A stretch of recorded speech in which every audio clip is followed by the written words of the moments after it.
57 евра за мегават час е цената која што ЕСМ ја понуди на тендерот на универзалниот снабдувач Еванахом. По оваа цена државните електрани ќе ја продаваат својата електрична енергија во следните 6 месеци за потребите на домакинствата и малите потрошувачи. Таа е за 7,5% повисока од сегашната која изнесува 53 евра. Освен што понуди поскапа струја, ЕСМ да Еванахом нема да испорача ниту 100% од потребната количина, туку 95%. Од цената на ЕСМ пак најмногу зависи какви сметки ќе плаќаат граѓаните следната година. За покривање на останатите 5% од вкупно планираните количини, Еванахом доби најповолна понуда од ЕСМ со купопродажна цена на електрична енергија од 120 евра за мегават час. Освен ЕСМ, на тендерот учествуваше и Соле 24 Доел.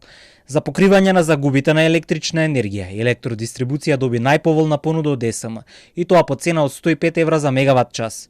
Предходно оваа цена изнесуваше 100 евра за мегават час.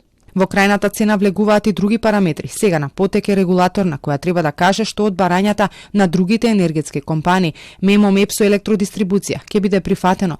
Дел од нив веќе доставиле пресметки до регулаторна. Овој пат новата цена наместо регулаторите Еванахом ќе ја пресмета, но пред да ја соопшти, треба да добие амин од регулаторна. Новата цена треба да се соопшти до крајот на годинава и да важи од јануари. И додека се пресметува, од утре 170.000 домакинства ќе добијат дневна ефтина струја од 13 до 15 часот. Ова се сите кои имаат дигитални броила. Останатите 650.000 ќе ја добијат во текот на декември, затоа што нивните струјомери треба рачно да се прилагодат. Од утре на сите оние на кои на екранот на самото броило ќе им се појави ознака Т2. Тоа значи дека имаат дневна ефтина тарифа. До крајот на годината треба да се избере нов универзален снабдувач, дали ќе остане австријски Еванахом или ќе биде ЕСМ продажба или пак можеби некој друг. Ќе се знае наскоро.